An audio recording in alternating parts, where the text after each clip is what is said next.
چند عقائد، سنت، بدعت اور بعث بعد الموت یعنی موت کے بعد کی زندگی کا بیان۔ ایمان اس وقت درست ہوتا ہے جب اللہ اور رسول صلی اللہ علیہ وسلم کی سب باتوں کو سچا سمجھے۔ اگر کسی بھی بات میں شک جانے گا تو اس کا اسلام اور ایمان قبول نہیں ہے، اور ان سب کو مان لے۔ اللہ اور رسول صلی اللہ علیہ وسلم کی کسی بات میں شک کرنا یا اس کو جھٹلانا یا اس میں کوئی عیب نکالنا یا اس کا مذاق اڑانا، ان سب باتوں سے ایمان ختم ہو جاتا ہے۔ سمجھ آئی بات؟ قرآن اور حدیث کے کھلے واضح مطلب کو نہ ماننا اور اس میں اپنے مطلب کے معانی گھڑنا بددینی کی علامت ہے۔ قرآن میں کوئی بات صاف نظر آ رہی ہے، حدیث میں کوئی بات صاف نظر آ رہی ہے، وہ نہ مان کر اپنی منمانی کرنا، یہ کیا ہے؟ اپنے مطلب اس میں فٹ کرنا کیا ہے؟ بددینی کی بات ہے، گمراہی کی بات ہے۔ اب ایک عقیدہ سمجھ لیں، گناہ کو حلال سمجھنے سے ایمان ختم ہو جاتا ہے۔ اگر کوئی انسان گناہ کرتا ہے اور اس کو گناہ سمجھتا ہے تو وہ گناہ گار ہے۔ مثال کے طور پر کوئی انسان چوری کرتا ہے لیکن یہ جانتا ہے کہ چوری کرنا اسلام میں حرام ہے، تو وہ گناہ گار تو ہے لیکن وہ مومن ہے، کافر نہیں ہے۔ لیکن اگر کوئی شخص چوری کرنے کو یا اسی طرح کسی بھی حرام کام کو حلال سمجھنے لگے وہ کیا ہوگا؟ کافر ہو جائے۔ اول یعنی سب سے پہلے تو گناہ کے قریب بھی نہیں جانا چاہیے، لیکن اگر بدبختی بد نصیبی سے اس میں مبتلا ہے تو اس گناہ کو گناہ ضرور سمجھیں اور اس کی برائی کا اور اس کا حرام ہونا دل سے نہ نکالیں، ورنہ ایمان سے ہاتھ دھو بیٹھیں گے۔ اللہ تعالیٰ ہمارے ایمان کی حفاظت فرمائے۔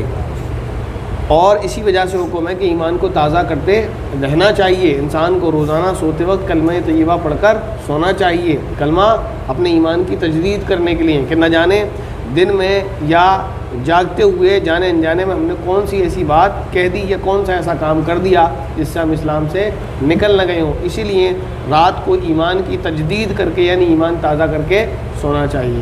اگر دوسرا کلمہ یاد ہے تو وہ پڑھیں میرے ساتھ پڑھیں، اشہد ان لا الہ الا اللہ و اشہد ان محمدا عبدہ و رسولہ۔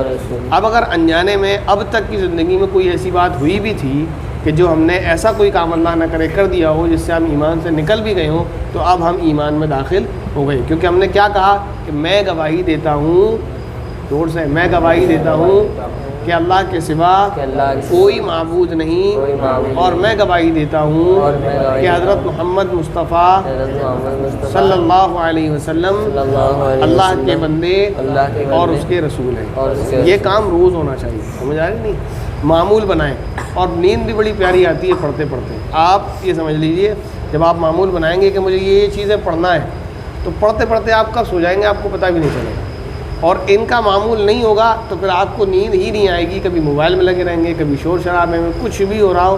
ان چیزوں کا معمول بنائیں، انشاءاللہ بہت آرام سے سکون کی زندگی گزرے گی۔ عقیدہ، اللہ تعالیٰ سے بے خوف اور نڈر ہو جانا یا نا امید ہو جانا کفر ہے۔ مطلب یہ سمجھ لینا کہ آخرت میں ہر حال میں مجھے بڑے درجات ملیں گے، میری کوئی پکڑ نہ ہوگی، یا یہ سمجھنا کہ میری ہرگز کسی طرح بخشش نہ ہوگی، یہ کفریہ غلطی ہے۔ دونوں باتیں غلط ہیں۔ نڈر ہو جانا اور یہ سمجھنا کہ میری تو جنت پکی ہے، یہ بھی گمراہی ہے، اور یہ سمجھنا کہ میں اتنا گناہ گار ہوں میری جہنم پکی ہے، یہ بھی گمراہی ہے۔ مسلمان کو چاہیے کہ خوف اور امید کے درمیان میں رہیں، اپنے اعمال کو دیکھتے ہوئے خوف کرے کہ اللہ تعالیٰ مجھے سزا دیں گے، میرے اعمال ایسے ہیں، اور اللہ کی رحمت کی طرف نظر کرتے ہوئے امید رکھیں کہ اللہ تعالیٰ بڑے فضل و کرم والے ہیں، میری خطاؤں کو معاف فرمائیں گے، میری عبادتوں کو قبول فرمائیں گے۔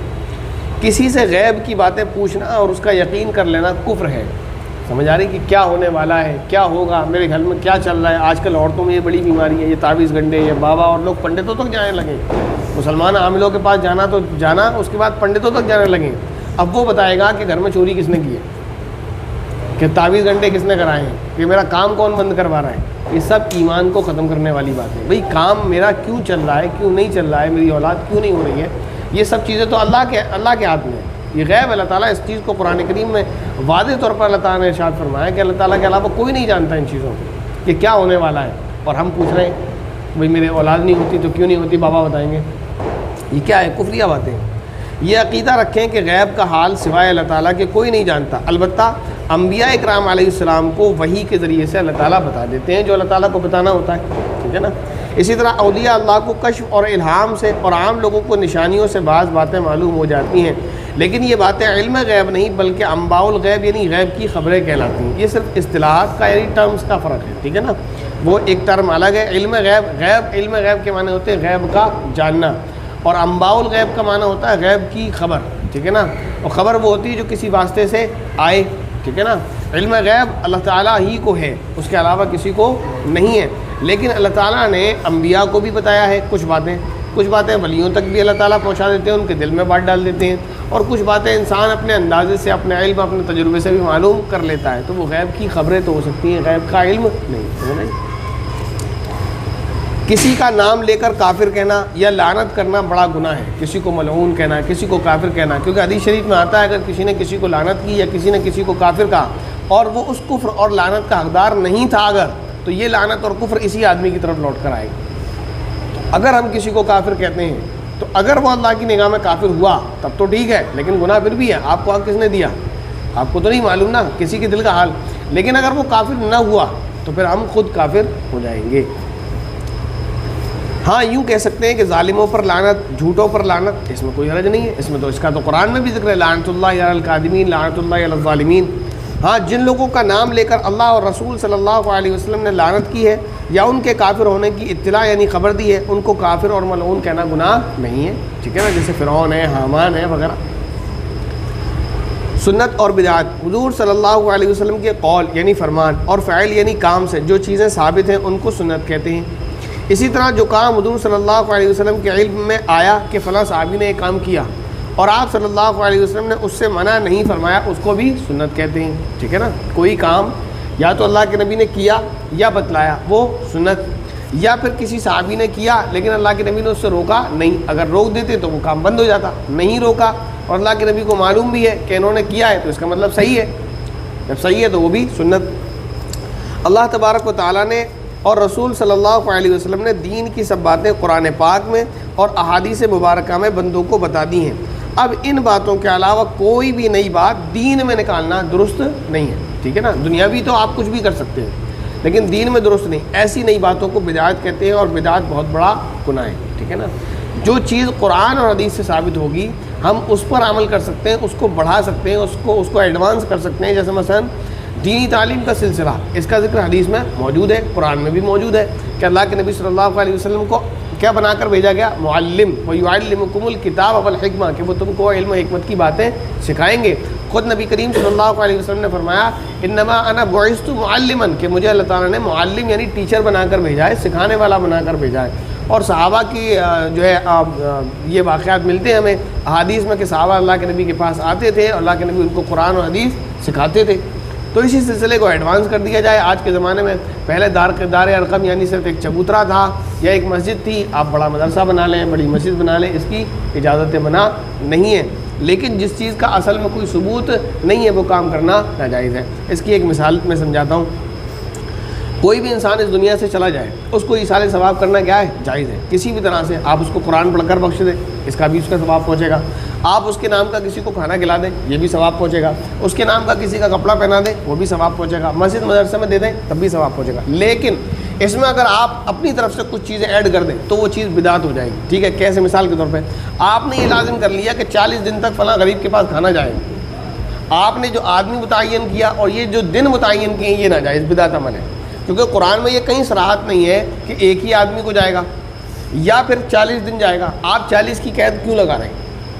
آپ 40 سے کم یا 40 سے زیادہ کیوں نہیں کر رہے ہیں؟ 40 کی گنتی تو نہ قرآن میں نہ حدیث میں ہے۔ قرآن میں ذکر ہے حدیث میں ذکر ہے کہ آپ اس کے نام پر کسی کو کھانا کھلائیں گے، ثواب ملے گا، تو بس آپ کھلائیے۔ آپ یہ 40 کی جو قید لگا رہے ہیں اپنی طرف سے کہ موت ہو جائے گی تو آپ اس کے بعد 40 دن تک لگاتار کھانا جائے گا، کیوں؟ 40 دن بعد وہ آدمی غریب نہیں رہے گا، یا 40 دن بعد آپ کے مرنے والے کو ثواب کی ضرورت نہیں رہے گی، یا تو پھر آپ اپنے بجٹ کے حساب سے کریں، اس پہ کوئی پابندی نہیں ہے۔ آپ کے پاس 10 دن کا بجٹ ہے، آپ 10 دن کھلائیں، آپ کے پاس 1000 دن کا بجٹ ہے، آپ 1000 دن کھلائیں، لیکن جس کے پاس پیسہ ہے وہ بھی، جس کے پاس پیسہ ہے نہیں وہ بھی 40 ہی دن کھلائے گا۔ اپنے کھانے کے لالے پڑے ہیں وہ اپنا پیٹ کاٹ کے 40 دن کھلائے گا، اور جو مالدار آدمی ہے جو 4000 دن بھی کھلا سکتا ہے وہ بھی 40 دن کھلائے گا۔ یہ عمل بدعت ہے، سمجھ آ گئی بات؟ انہی چیزوں کو منع کرتے تو لوگ کہتے ہیں لوگ منع کر رہے ہیں. اور پھر ثبوت کیا دکھاتے ہیں؟ دیکھو قرآن میں حدیث میں موجود ہے ایصال ثواب کرنا چاہیے اور یہ منع کر رہے ہیں. اس طرح گمراہ کرتے ہیں. اسی طرح آپ اپنا نیا گھر بنواتے ہیں, وہاں برکت کے لیے قرآن کریم پڑھنا جائز ہے, ثواب ہے. اسی طرح کسی کی موت ہو جاتی ہے تو اس کے ایصال ثواب کے لیے قرآن پڑھنا جائز ہے, ثواب ہے, اس کا ثبوت ہے. لیکن آپ یہ چیز لازم کر لیں کہ مدرسے سے بچے بلا کے لائیں گے. اب گھر آپ کا ہے, مرا آپ کا باپ ہے, گھر آپ نے بنوایا, مدرسے کے بچے کیوں پڑھیں گے؟ اور وہ کیوں پڑھیں گے؟ ان کے پڑھے گا ان کو ہی ثواب مل جائے. وہ آتے اس لیے کہ جلیبی ملیں گی, کچوڑی ملیں گی, پیسے ملیں گے. اور وہ بچوں کی نیت صاف بھی ہو تو بھیجنے والے کی نیت خراب ہوتی ہے, رسید کتنے ہی کٹے گی صاحب. آپ بتا دیے کسی مدرسے سے بچے کو بلائیں لائیں, آپ رسید نہ کٹوائیں اور بچوں کو بلا لیں, بتائیے. تو یہ حال ہے. اور ایسے جانے کتنے مدرسے والے ہیں جو ان بچوں کو بھی بھیج دیتے ہیں جن کو قرآن پڑھنا نہیں آتا. انہیں پتہ ہے یہ بلانے آ گیا, اس کو تو کچھ آتا ہی نہیں ہے. وہ یہ کہانی ہے پرانے زمانے کی, چٹکلا ہے. کسی کے یہاں موت ہوئی تو اس نے لوگوں کو پڑھنے کے لیے بلایا. گاؤں میں 2 لوگ مشہور تھے کہ انہیں قرآن پڑھنا آتا ہے, تھے سب جاہل. تو ان دونوں کو کے بارے میں مشہور تھا کیونکہ باہر پڑھ کر آئے تھے کہ انہیں پڑھنا آتا ہے. اب دونوں ڈر رہے تھے ایک دوسرے کے لیے کہ اسے پڑھنا آتا ہے, میں پھنس جاؤں گا, مجھے آتا ہے اسے پھنس جاؤں گا. بہت دیر ہو گئی بیٹھے بیٹھے, لوگ کہہ رہے پڑھو, کیا ہاں پڑھیں گے, کہ پڑھو کہ پڑھیں گے. بہت دیر ہو گئی. اب دیکھا ہمت کر کے ایک نے, بھائی ان کو کچھ آتا جاتا تو ہے نہیں ہے, اس کو آتا ہے. اس سے کہا بھائی دیکھ ایسا ہے, مجھے تو کچھ آتا نہیں ہے. وہ کہنے لگا مجھے بھی کچھ نہیں آتا. تو ٹھیک ہے جو ملے گا آدھا آدھا کر لیں گے. یہ حال ہے. یہ ہو رہا ہے. یہ کہنے کو وہ ایک چٹکلا ہے لیکن اصل یہی ہے. آپ اکثر کیسز ہیں, آپ تجربہ کر کے دیکھ لیجیے گا. آپ بلا کر لائیں کسی کی میت پہ یا اپنے گھر میں برکت کے لیے قرآن پڑھنے والے کو, کم سے کم 50% اس میں بچے ایسے ملیں گے جن کو قرآن پڑھنا نہیں آتا ہوتا. چھوٹے چھوٹے بچوں کو بھیج دیا جاتا ہے اور وہ چلے جاتے ہیں. اور دوسری بات یہ بھی ناجائز ہے. اس استاد کو حق کس نے دیا کہ وہ اس بچے کو کسی جگہ پر قرآن پڑھنے کے لیے بھیجے؟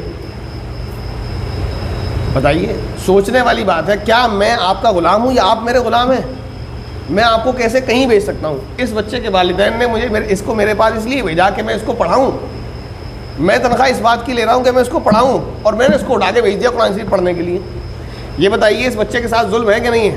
اس کی تعلیم میں خلل ہوگا نہیں ہوگا؟